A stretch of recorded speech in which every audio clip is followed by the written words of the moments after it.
Hey, I just wanted to share these butterflies we have this time of year.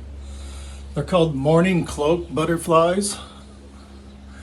They have their chrysalises all over the house. They like the porch here the most.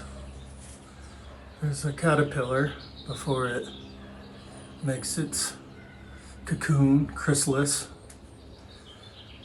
They're really pretty. If they open up their wings, they have blue on them also.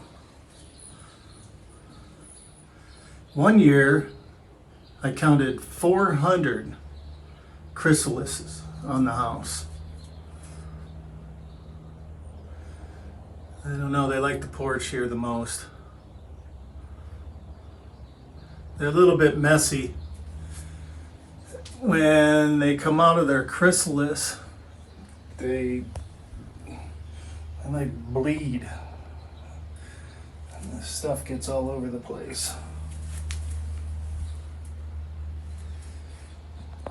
Have to hose them pretty hard to clean up all this stuff after they're done.